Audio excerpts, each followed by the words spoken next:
Visible हो रहा है क्या? एक बार अभी एक बार आप लोग मुझे चैट बॉक्स में बता दीजिए, क्या ये स्क्रीन आप लोगों को विजिबल है? एक बार चैट बॉक्स में लिख दीजिएगा।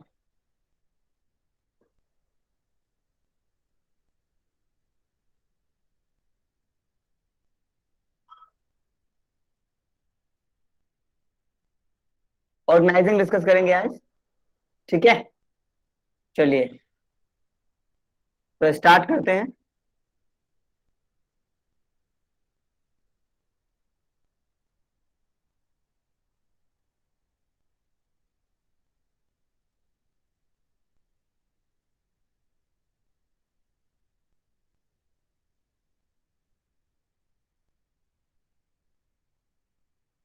तो इस चैप्टर के बारे में हम सबको पहले से अवेयरनेस है। एक दो डेफिनेशन अगर हम देखें तो क्या है इसका? Organising, organising is the function of management which follows the planning. Organising को बिजनेस का एक ऐसा फंक्शन माना जाता है, इट फॉलोज द प्लानिंग। ये प्लानिंग को फॉलो करता है, it follows the planning process. ठीक है, आपको अगर एक बार मैं रिमाइंड कराना चाहूं तो आपको पता ही है, मैनेजमेंट के 5 प्रोसेस होते हैं, 5 स्टेप्स होते हैं। तो पहला, सबसे पहले आप प्लानिंग करते हो, इसके बाद फिर ऑर्गेनाइजिंग करते हो, देन इसके बाद हम पढ़ेंगे स्टाफिंग। इसमें आप स्टाफिंग देखोगे कि भाई अलग अलग पोस्ट पे आप लोगों को जो भी एबल कैंडिडेट्स हैं, जो भी बेहतर कैंडिडेट्स हैं, उनको चूज करते हो। एंड इसके बाद फिर क्या करते हो? डायरेक्शन देते हो उनको, डायरेक्शन एंड मोटिवेशन, जिसको हम डायरेक्टिंग में बोल सकते हैं, directing. And at last we will talk about controlling, right? ठीक है, तो अब हम फिलहाल बात कर रहे हैं इस चैप्टर की। सेकंड देखो, फर्स्ट स्टेप था प्लानिंग। प्लानिंग का ही हमने एक बाइफर्केशन पढ़ा था, डिसीजन मेकिंग, वो लास्ट क्लास में हमने कर लिया है। किसी ने अगर लास्ट वीडियो नहीं देखा हो तो प्लीज एक बार देख लेना। एंड इसके बाद फिर हम लोग ऑर्गेनाइजिंग, आज का जो टॉपिक है ये हमारा ऑर्गेनाइजिंग टॉपिक है। This is the topic for today's class, organising. तो जैसा मैंने लिखा, it follows the planning. Organising क्या करता है? प्लानिंग को फॉलो करता है, राइट?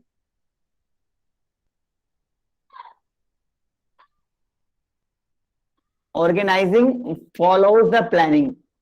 जो भी आपने प्लानिंग की थी उसको आप यहां पे प्रॉपर तरीके से ऑर्गेनाइज करते हो।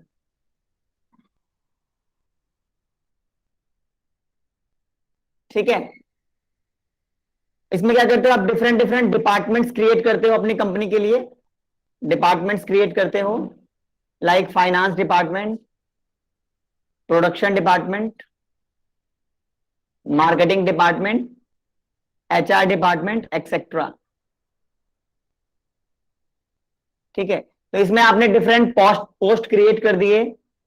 अब इसमें जो भी पोस्ट क्रिएट किए गए हैं, इस पे एबल कैंडिडेट्स को, इस पे सूटेबल कैंडिडेट्स को रिक्रूटमेंट करने के लिए हम इसके बाद जो पढ़ेंगे स्टाफिंग, उसमें पढ़ेंगे कि मान लो फाइनेंस डिपार्टमेंट के लिए हमें फाइनेंस का स्पेशलिस्ट चाहिए, तो we will recruit the finance manager. वो हम अगले चैप्टर में पढ़ेंगे स्टाफिंग में। इसी तरीके से प्रोडक्शन की देखरेख करने के लिए प्रोडक्शन मैनेजर, मार्केटिंग को मैनेज करने के लिए मार्केटिंग मैनेजर, एंड कंपनी की एचआर को देखने के लिए एचआर डिपार्टमेंट के लिए एचआर मैनेजर होते हैं। तो डिफरेंट डिफरेंट डिपार्टमेंट से आप क्रिएट करते हो। अब हम लोग समझ लेते हैं प्रोसेस ऑफ ऑर्गेनाइजिंग क्या है। Next topic is process of organising.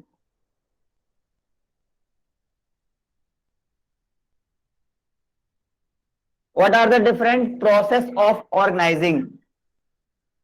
तो इसमें सबसे पहला प्रोसेस है आइडेंटिफिकेशन ऑफ एक्टिविटीज। सबसे पहले आप ये देखते हो कि भाई करना क्या है, आइडेंटिफाई करते हो। Identification of activities. एक्टिविटीज को एक बार हम सभी प्रोसेस को लिख लेते हैं, फिर हम एक एक करके उन पर चर्चा करेंगे। Then what do we do? फिर हम क्या करते हैं? ग्रुपिंग करते हैं, grouping of activities.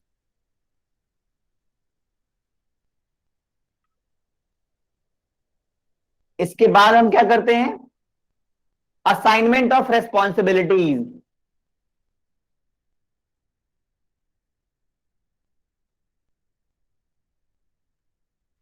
Assignment of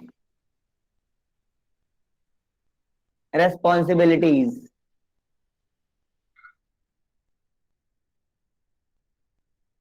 Then fourth step is granting authority.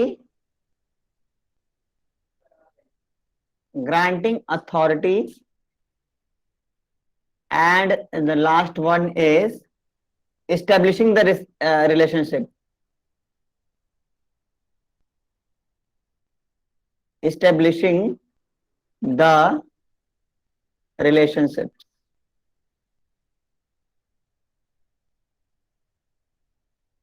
ठीक है, अब हम एक एक करके समझते हैं।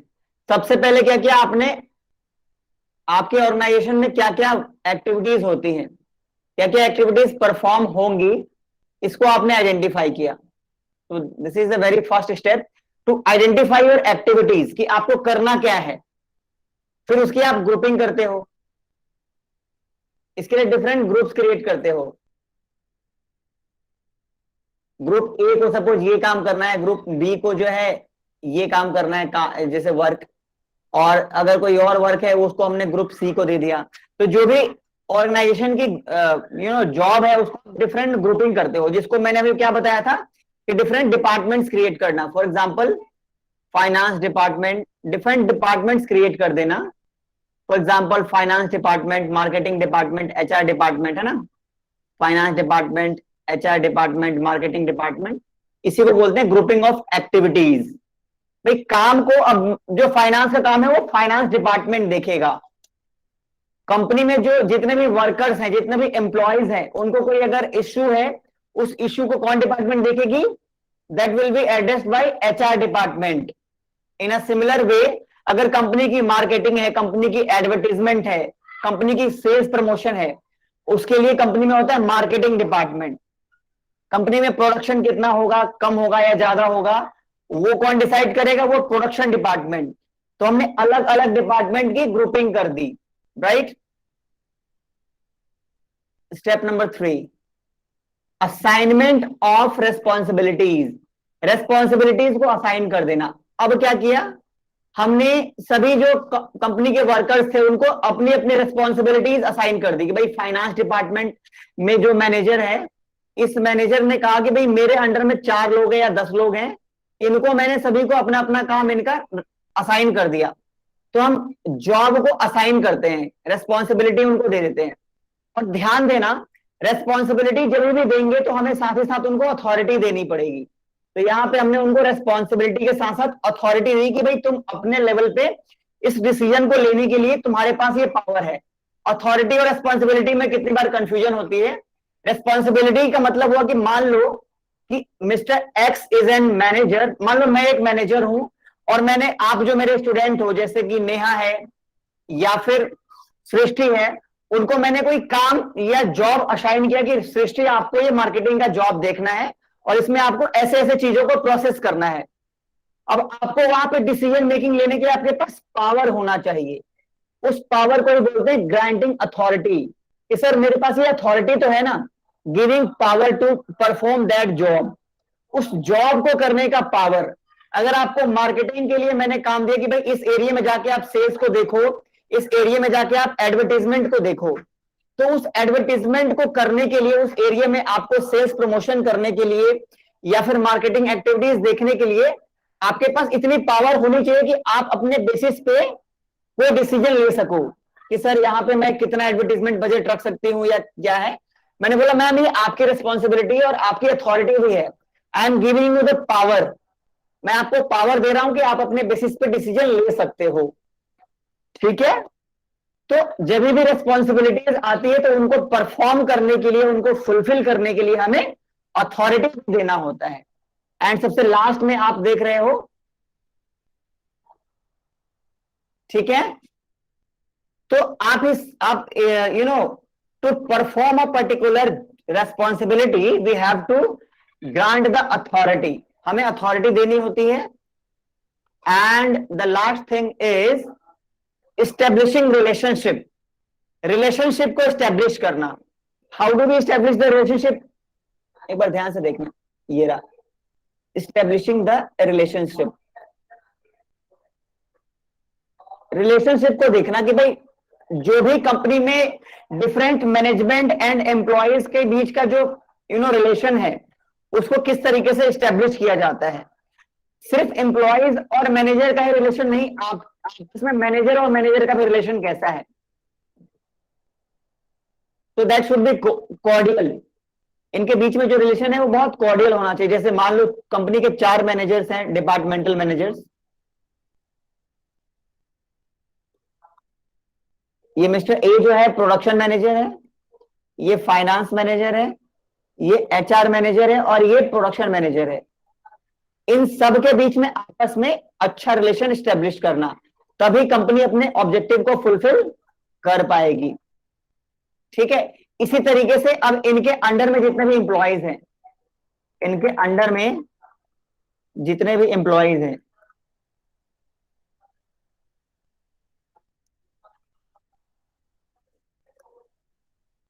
तो इनसे भी इनका जो रिलेशन है वो कॉर्डियल होना चाहिए, अच्छा रिलेशन होना चाहिए। ठीक है, तो ये होता है एस्टेब्लिशिंग द रिलेशनशिप। ये हमने किया process. Now we will move to the next topic and that topic is going to be organising principles.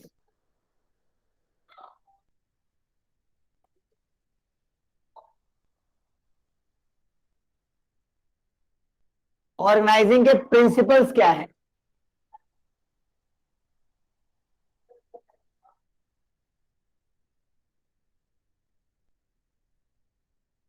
Organising principles, so principal भी आप अच्छे से पढ़ा होगा। I am going to revise your concept. एक बार जल्दी से हम लोग रिवाइज करते हैं। 4 और 5 प्रिंसिपल्स हैं, इनको हम एक एक करके देखेंगे। The first point is principle of specialization. Principle of specialisation,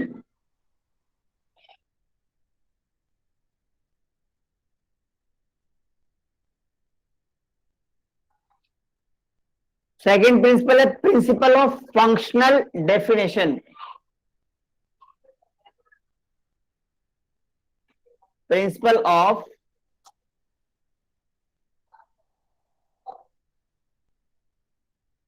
functional definition.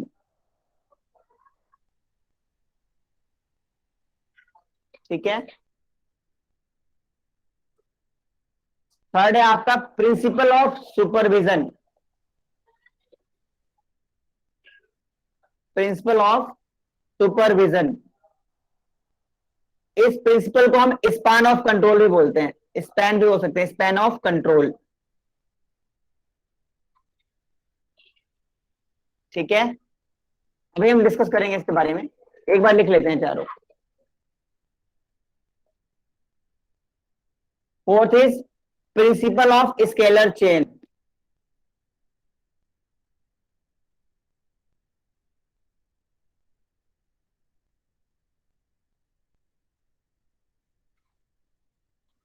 And last point is principle of unity of command.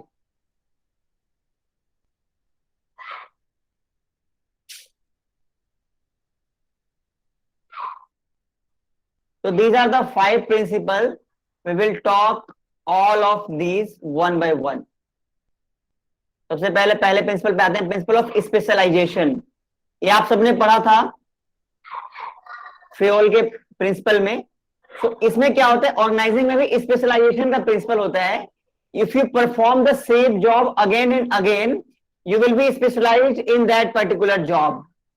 अगर आप एक ही जॉब को बार बार करते रहते हो तो वहां पे आपका स्पेशलाइजेशन आता है। तो बेसिकली स्पेशलाइजेशन प्रिंसिपल में हम क्या करते हैं, जॉब का डिवीजन करते हैं, डिवीजन ऑफ वर्क। यहाँ पे जो बहुत इंपॉर्टेंट बात याद रखने वाली है क्या है, it is division of work. Work को डिवाइड कर दो तो ये आपका स्पेशलाइजेशन वर्कर्स में और मैनेजर्स में स्पेशलाइजेशन आता है। तो this principle is based on the specialisation is based on the division of work, right. अब है principle of functional definition. Functional definition का मतलब क्या होता है कि ऑर्गेनाइजेशन में किसका क्या फंक्शनल रोल है। फंक्शनल रोल क्या है, मींस किस किस को कौन कौन सा फंक्शन परफॉर्म करना है। भाई फाइनेंस मैनेजर को कौन सा रोल परफॉर्म करना है, उसको कंपनी की फाइनेंसेस को देखना है कि कंपनी में कितने फाइनेंस की नीड है, हमारे पास कितना फाइनेंस है। अगर फाइनेंस कम हो रहा होगा तो कंपनी उसको मार्केट से रेज करेगी, बैंक से उधार लेगी, या शेयर्स या डिबेंचर्स भी इशू करते हैं companies, you know very well, ठीक है। Next topic is principle of supervision. Third principal की बात कर लेते हैं। तो the third principal is principle of supervision, कि एक मैनेजर एक बार में कितने लोगों का सुपरविजन कर सकता है। इसी को बोलते हैं स्पैन ऑफ कंट्रोल, कि एक मैनेजर एक बार में कितने एम्प्लॉयज को कंट्रोल कर सकता है। This is known as span of control. आपने सुना होगा जैसे हम लोग जो मिल रहे हैं, right, we are meeting on a particular platform, और इस प्लेटफॉर्म पे हम क्या देख रहे हैं कि there are some of student like 4 या 5 बच्चे या 10 बच्चे या 20 बच्चे 50 बच्चे। तो एक टीचर एक बार में कितने बच्चों को पढ़ा सकता है। आप लोग जब क्लासरूम में फिजिकली पढ़ते थे तो हमारे टीचिंग में बोला जाता है कि what is the ideal ratio. I think ideal ratio 30:1 का होता है मैक्सिमम, या 25:1 का। मींस एक टीचर एक बार में 25 से 30 बच्चों को अच्छे तरीके से हैंडल कर सकता है। अब मान लो किसी क्लास में 100 स्टूडेंट हो और उसके सामने एक टीचर हो, तो थोड़ा उसको बहुत मुश्किल होगी, वो इफेक्टिवली अपने काम को परफॉर्म नहीं कर पाएगा, वो इंडिविजुअल क्वेरीज नहीं ले पाएगा, ठीक है। तो स्पैन ऑफ कंट्रोल का मतलब यही है कि जब भी हम सुपरविजन करते हैं, जब भी हम लोगों को एडजस्ट करते हैं, तो वहां पे एक मैनेजर है, उसके अंडर में 4, 5 या 10, एक बार में कितने वर्कर्स को एक मैनेजर हैंडल कर सकता है, कितने वर्कर्स को एक बार में एक मैनेजर कंट्रोल कर सकता है या फिर हैंडल कर सकता है। इसी को बोलते हैं स्पैन ऑफ कंट्रोल, इसी को बोलते हैं span of control. Next fourth point is principle of scalar chain. Principle of scalar chain, ये स्केलर चेन का प्रिंसिपल क्या है, ध्यान से देखना, आपने पढ़ा होगा पक्का। ये स्केलर चेन वाले प्रिंसिपल में आपको मैं एक बार याद दिला दूं, आपने फ्यूल के प्रिंसिपल में पढ़ा होगा। सपोज यहां पे कोई एम्प्लॉय है, एम्प्लॉय ए, यहां पे कोई मैनेजर है बी, लोअर लेवल, फिर अपर लेवल मैनेजर, फिर top level manager, something like this, फिर ई, फिर ई एफ, राइट। तो अगर मिस्टर ए को मिस्टर डी से बात करनी है, अपने बॉस से बात करनी है, तो वो पहले अपनी बात को बी को बताएगा, फिर बी अपनी बात को सी को बताएगा, और फिर सी अपनी बात को डी को बताएगा। तो there should be a particular chain. भाई ए से लेकर डी तक बात कैसे पहुंचेगी, what is the hierarchy he should follow. तो you know following is the hierarchy he should follow. सबसे पहले ए अपनी बात बी को बताएगा, फिर बी जो है बी की बात ए की बात बी सी को बताएगा, और फिर सी जो है फाइनली ए का मैसेज डी तक पहुंचाएगा। तो ये हायरार्की उसको फॉलो करनी पड़ेगी, डायरेक्ट अपनी कम्युनिकेशन को ये ट्रांसमिट नहीं कर सकता। लेकिन समटाइम्स क्या होता है कि डायरेक्ट भी हम जैसे ए से डी को, चाहे ए से डायरेक्ट अगर ई को बात करनी है तो ये डायरेक्ट भी कर सकता है। ये होता है सिर्फ कंटिंजेंसी या इमरजेंसी के केस में, और जब ऐसा होता है तो हमें चेन तोड़नी पड़ती है। जो स्केलर चेन है, इस चेन को कभी कभी हम इमरजेंसी के केस में, this chain could be break, इस चेन को तोड़ा जा सकता है। और इस चेन को जब हम ब्रेक करते हैं तो उसको बोलते हैं गैंग प्लैंक, राइट। आप सबने पढ़ा होगा गैंग प्लैंक। अगर ए सपोज डी से डायरेक्ट बात करना चाहता है तो उसको इस चेन को ब्रेक करके डायरेक्ट आगे बढ़ना होगा। तो ये सिर्फ हम किस केस में करते हैं, this we have to do in the contingency situation only, ठीक है। अब हम आते हैं step number 5। Step number 5 is unity of command, principle of unity of command. Unity of command principle में हम इस चीज को देखेंगे। यूनिटी ऑफ कमांड का मतलब क्या है? यूनिटी ऑफ कमांड में आपने पढ़ा होगा कि there should be one boss to the particular employee. एक एम्प्लॉय का एक ही बॉस होना चाहिए।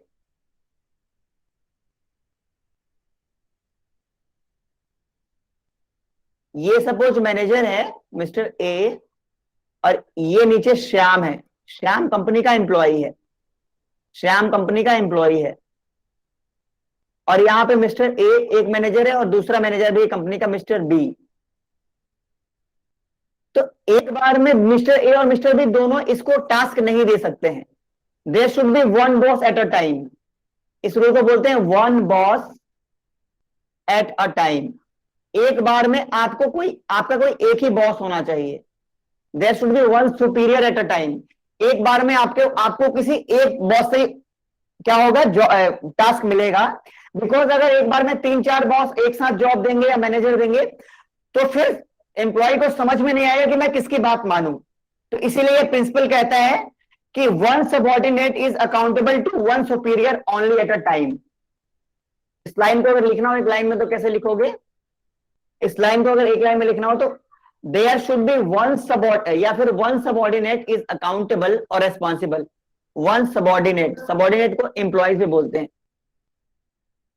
वन सबऑर्डिनेट और one employee is responsible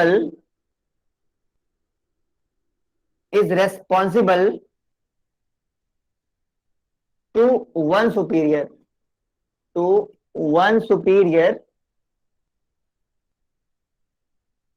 at a time। ठीक है, तो ये आपने ऑलरेडी पढ़ रखा था फ्योल साहब के सिद्धांत में, principle of unity of command. Fifth principle था ना, principle of unity of command.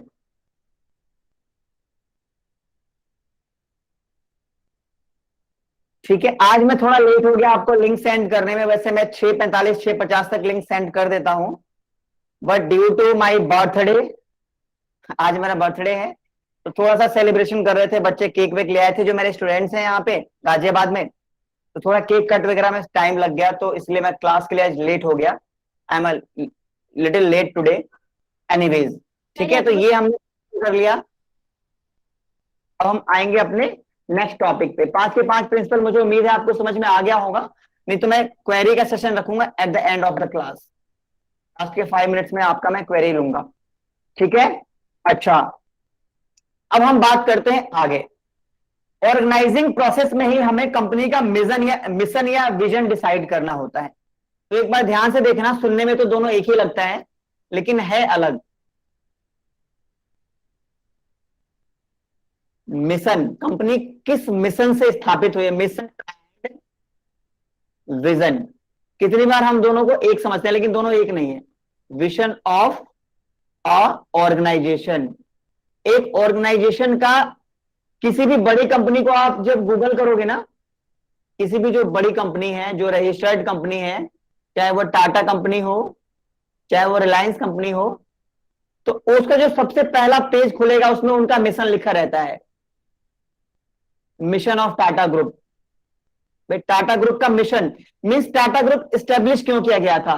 Her company का कुछ ना कुछ मिशन होता है और हर कंपनी का कुछ ना कुछ विजन होता है, विजन ऑफ टाटा ग्रुप। अब जैसे ही गूगल करके देखना, आज विकिपीडिया करके देखना, गूगल करके देखना, यू विल सी, जैसे कंपनी का कोई पेज खोलते हैं, पहला पेज खोलते हैं, तो वहां पे आपको कंपनी का मिशन स्टेटमेंट और विजन स्टेटमेंट दिखाई देगा। तो हम पढ़ने जा रहे हैं, ये बहुत इंटरेस्टिंग टॉपिक है और शायद ये टॉपिक्स आपने अपने ग्रेजुएशन में ना पढ़ा ना हो, या पढ़ा भी होगा तो आप में से पता नहीं कितने लोगों को याद होगा। तो mission statement and vision statement of a particular company.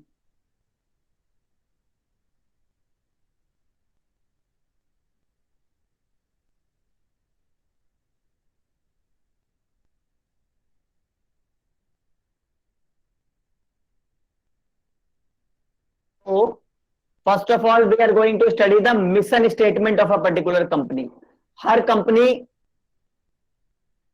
कोई एग्जिस्टेंस में आती है, अस्तित्व में आती है, तो उसका कुछ ना कुछ मिशन होता है।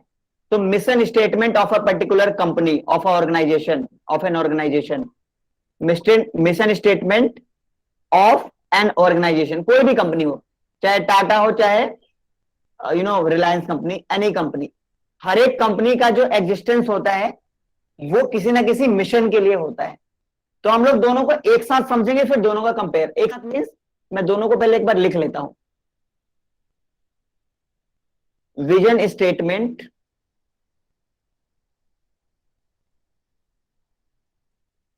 Of an organisation.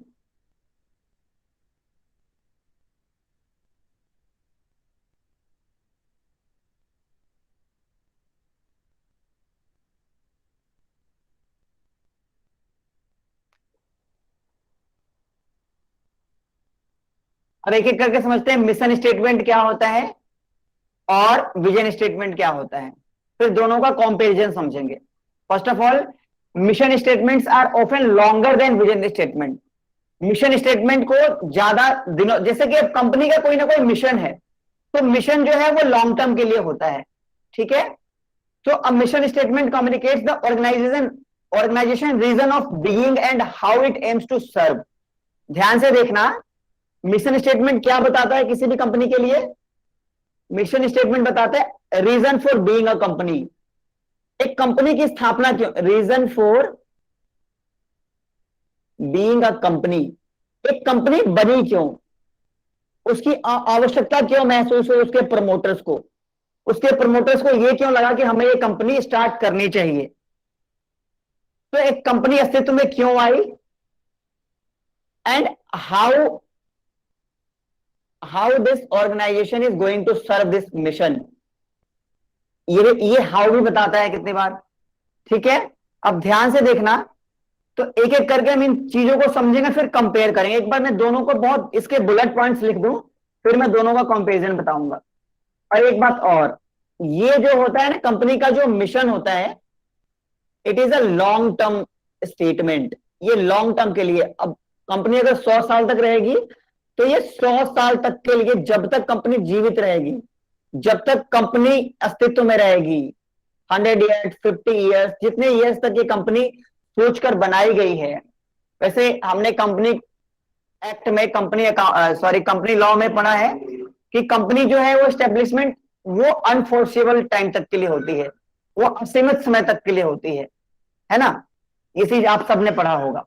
अच्छा, ध्यान से देखते हैं विजन स्टेटमेंट क्या होता है, एक एक करके ध्यान से देखते हैं। तो vision statement is basically a future oriented declaration of the organisation.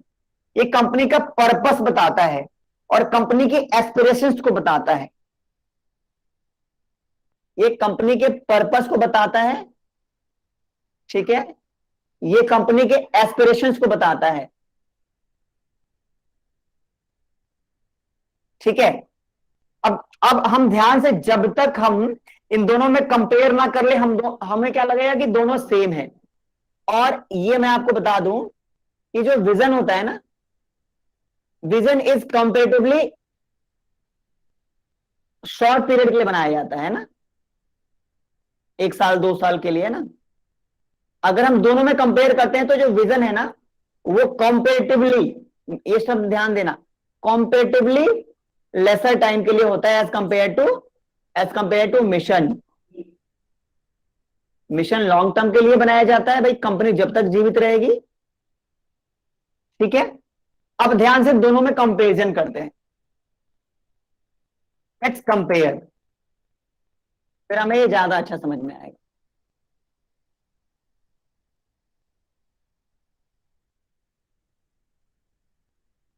ठीक है, तो इसका मैं फर्स्ट पॉइंट लिख रहा हूं,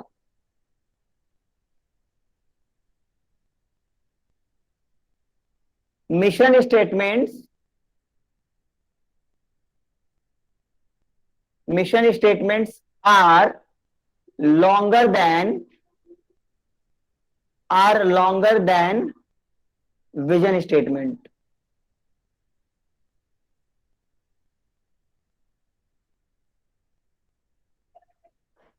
ठीक है, फर्स्ट पॉइंट,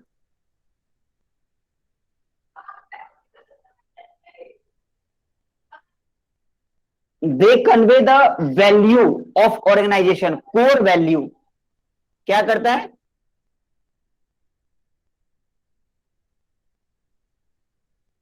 मिशन जो है कंपनी की कोर वैल्यू को बताता है, कंपनी की वैल्यूज क्या है, कोर वैल्यूज को बताता है। ठीक है, मिशन स्टेटमेंट जो है वो इस चीज का आंसर देता है कि हु आर वी। ठीक है, इसी में मैं आगे जोड़ रहा हूं इसी का, who are we, who are we, हम कौन है, means as a organization, as an organization who we are. ठीक है, ये बताता है हमें। What does our organization value, यही सेम बात जो मैंने ऊपर लिखी, what does our organization value,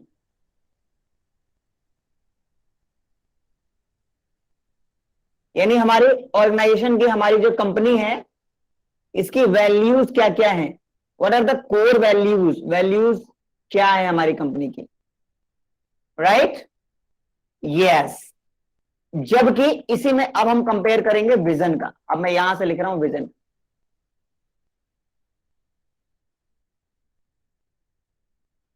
here vision, तो विजन क्या है एक बार जल्दी से ध्यान से देखते हैं। Vision statements typically take form of brief future oriented statement, ध्यान से देखना। It is a, it is a brief, brief means क्या होता है, संक्षिप्त, कंसाइज, जबकि मैंने बोला था वो लॉन्ग टर्म तो short term. It is a brief, it is basically a brief future oriented statement, future oriented statement, चाहे विजन हो चाहे मिशन हो, ये आपको इतना तो समझ में आ गया, ये फ्यूचर के लिए हम बनाते हैं कि हम कंपनी को फ्यूचर में कितना कैसा देखते हैं, राइट?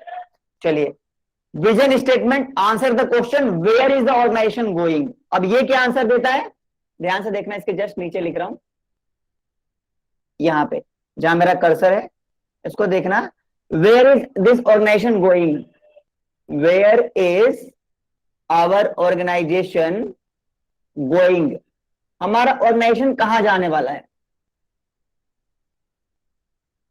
मीन्स फ्यूचर में हम कहां तक पहुंच पाएंगे, फ्यूचर में हम कहां तक पहुंच पाएंगे, कहां तक हमारी रीच होने वाली है, राइट? अच्छा, इसके आगे बढ़ते हैं। आई होप कि इन कंपेरिजन से आपको बहुत हद तक एक समझ में आया होगा। एक बार फिर से मैं रिकॉल करा दूं,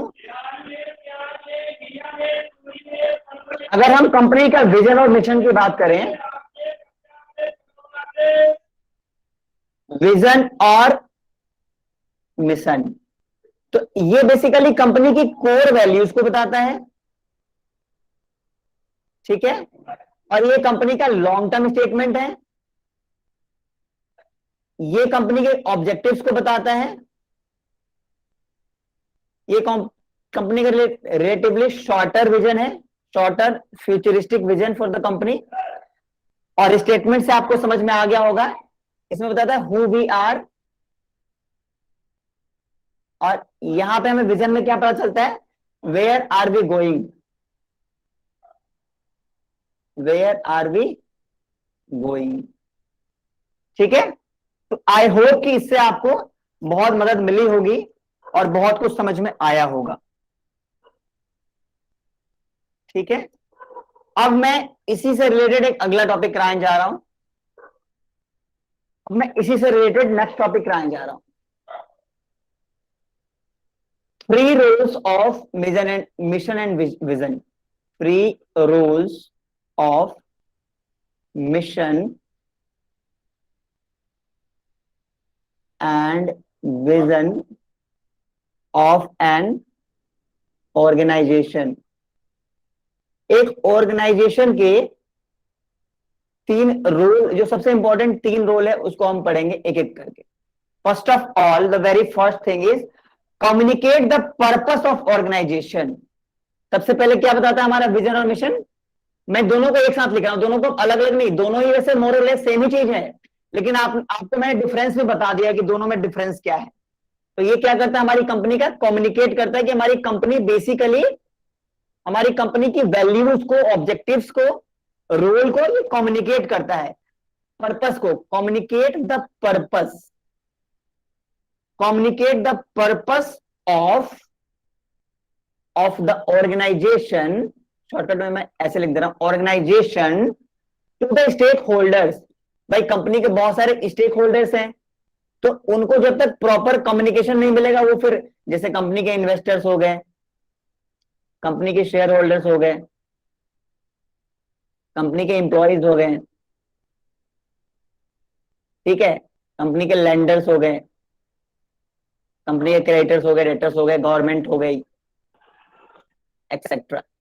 इनको क्या करते हैं, हम कम्युनिकेट करते हैं, हम अपनी बात को बताते हैं कि what is the purpose of being here.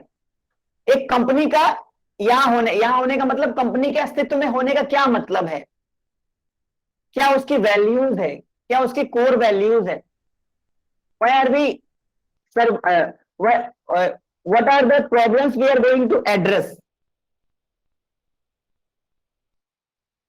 उसके बाद inform the strategy, inform the strategy, company अपनी स्ट्रेटेजी बताती है कि जो भी हमने ऑब्जेक्टिव सेट किया है उसको हम अचीव कैसे करने वाले हैं।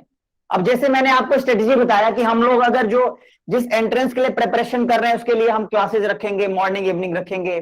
चलो मॉर्निंग क्लास अभी मैं नहीं रख पा रहा हूं, मॉर्निंग क्लास मैं देखता हूं अभी आने वाले 15-20 दिन में स्टार्ट करूंगा। पहले मुझे ये फिल्टर करना है आने वाले 10-15 दिनों में कि कौन कौन लोग क्लास के लिए इंटरेस्टेड है, बिकॉज कहने के लिए तो बहुत सारे बच्चे हैं, बट अब मुझे लग रहा है 3-4-5 बच्चे सीरियस हैं, तो जितने भी होंगे वो मुझे पता चल जाएगा। इन्फॉर्म द स्ट्रेटेजी, भाई क्या स्ट्रेटेजी है आपकी, आपने बोल तो दिया कि हम ये कर लेंगे वो कर लेंगे, लेकिन सिर्फ ये कर लेंगे वो कर लेंगे ऑब्जेक्टिव बना देने से, मिशन सेट करने से कुछ नहीं होता है। You should have the proper strategy to achieve that goal. और इसीलिए थर्ड पॉइंट इससे मिलता जुलता ही है, डेवलप द मीजरेबल गोल्स, ऐसा गोल जिसको हम मेजर कर सके। अब हम लोग टारगेट रखे भैया चांद पे जाने का टारगेट बनाते हैं, तो वो एलोन मस्क तो कर सकता है, लेकिन आपके और हमारे बस की बात नहीं है कि हम लोग ऐसा टारगेट बनाएं। Develop the measurable goals and objectives, goals and objectives, right. तो ये 3 बड़े ही इंपॉर्टेंट रोल हैं जो मुझे लगे कि आपसे बात करनी चाहिए। एक बार इसको भी आप नोट कर लीजिए, समझ लीजिए, फिर हम आगे बढ़ेंगे, फिर हम आगे बढ़ेंगे। ये चैप्टर थोड़ा लेंदी है, 1-1 घंटे की 2 क्लास, यानी आज की क्लास में बस एक टॉपिक और कराऊंगा, उसके बाद जो अगली क्लास होगी इसमें मैं पूरा चैप्टर कवर कर दूंगा, ठीक है। और अगर टाइम मिलेगा तो फिर हम एमसीक्यूज करेंगे इस चैप्टर के, जितने भी क्वेश्चंस आए हैं डीयू एमकॉम में, जामिया में और डीयू नेट में, सॉरी डीयू नेट कह रहा हूं, यूजीसी नेट में, ठीक है। जितने भी क्वेश्चंस आए हैं 15-20 क्वेश्चन इस चैप्टर के मैं छांट के मैं रखूंगा और उसको फिर हम डिस्कस करेंगे, ठीक है। चलिए, तो आई होप ये समझ में आया होगा। बाकी मैं क्वेरीज ले रहा हूं लास्ट के 5-10 मिनट में आके, बस ये लास्ट टॉपिक समझा दूं आप लोगों को। The next topic is what is formal organization. बहुत आसान है, what is formal organization and informal organisation.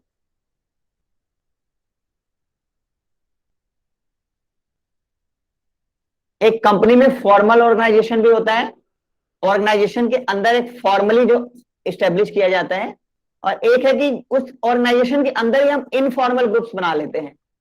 तो फॉर्मल तो आपको पता ही है, फॉर्मल एक बिल्कुल सिस्टम से बनता है, इट इज वेरी सिस्टमेटिक। एक प्रॉपर आपका हायरार्की होता है, एक प्रॉपर चेन होता है, ऊपर एक बॉस होता है और नीचे सबऑर्डिनेट्स होते हैं। तो हमेशा ये जो कम्युनिकेशन का फ्लो है वो ऊपर से नीचे की तरफ होता है, यानी कम्युनिकेशन हमेशा डाउनवर्ड होता है। हमेशा नहीं, अगर आप अपनी बात भी पहुंचा सकते हैं ऊपर, बट ज्यादातर यहां पे क्या होता है कि आपका बॉस आपको ऑर्डर देगा and you have to follow. तो इसमें कम्युनिकेशन जो है वो कैसा होता है, वो बेसिकली अपर टू लोअर होता है, राइट। अच्छा जी, इसके आगे आपको पता ही है कि ये लीगली कॉन्स्टिट्यूट होता है। एक बिल्कुल भाई, एक कंपनी अस्तित्व में आती तभी तो ऑर्गेनाइजेशन की कोई वैल्यू रह जाएगी ना। तो इट इज लीगली कॉन्स्टिट्यूटेड। एक कंपनी को पहले लीगली बनाया जाता है और तब जाके ये ऑर्गेनाइजेशन क्रिएट होता है। तो it is legally constituted, right. इसकी कुछ बाउंड्रीज होती हैं, कुछ कोड एंड कंडक्ट होता है, कुछ रूल्स एंड रेगुलेशंस होता है, रूल्स एंड रेगुलेशंस और code and conduct, code and conduct, ठीक है। तो ये सब चीजें आपको बड़ी ध्यान रखनी है। While on the other hand, when we talk about the information informal organization, ये क्या होता है, जब आप एक कंपनी में, जैसे मान लीजिए आप टाटा ग्रुप में जॉब कर रहे हैं, भाई टाटा ग्रुप में जॉब कर रहे हैं और आपके ग्रुप में मान लो 50 एम्प्लॉइज हैं, तो 50 में से 4, 5, 7 लोग ऐसे होंगे जिनके साथ आप डेली जो है लंच करना स्टार्ट कर दोगे। आप देखोगे कि हमारे नेचर के कौन लोग हैं, उनके साथ कैफेटेरिया में आप साथ में टी के लिए टी ब्रेक पे जाएंगे, और ऐसे धीरे धीरे करके आपके इनफॉर्मल ऑर्गेनाइजेशन क्रिएट होंगे। तो ये जो ऑर्गेनाइजेशन है ये बेसिकली पर्सनल एंड सोशल होते हैं, ये ऑर्गेनाइजेशनल नहीं होते हैं, ये किसी गोल को पूरा करने के लिए नहीं बनते हैं, ये बेसिकली हमारे सोशल एंड पर्सनल नीड्स को पूरा करने के लिए बनाए जाते हैं। तो basically this is social and personal, ये हमारी पर्सनल एंड सोशल नीड्स को फुलफिल करता है। भाई हमें लोग चाहिए होते हैं जिनसे हम अपनी बातें शेयर कर सके। We are the social animals, हम बिना समाज के, बिना लोगों के नहीं रह सकते।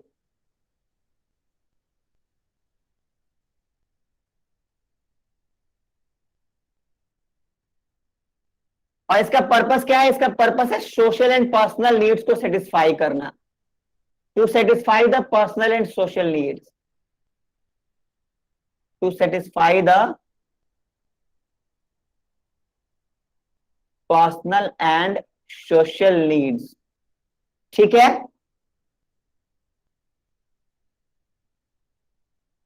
एंड इट कंस्ट्रक्टेड नेचुरली, इसको हमें करना नहीं पड़ता, ये हो जाता है, ऐसी दोस्ती हो जाती है ना।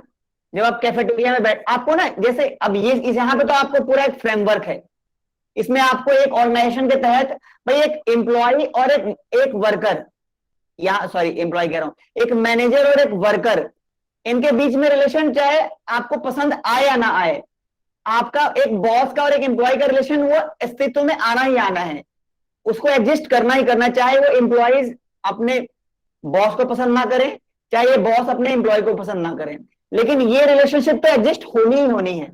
बट ये नेचुरली हो जाती है, इसमें कोई भी प्रेशर नहीं रहता कि भाई मुझसे दोस्ती कर ही लो, राइट। तो इसके बीच का डिफरेंस एक बार देख लेना, कल थोड़ा डिटेल में इस पर बात करेंगे। और ये चैप्टर में अभी काफी कुछ रहता है, it is a bit lengthy chapter, so we have to discuss a lot in this topic. अब इसमें बहुत सारा काम करना बाकी है, तो वो मैं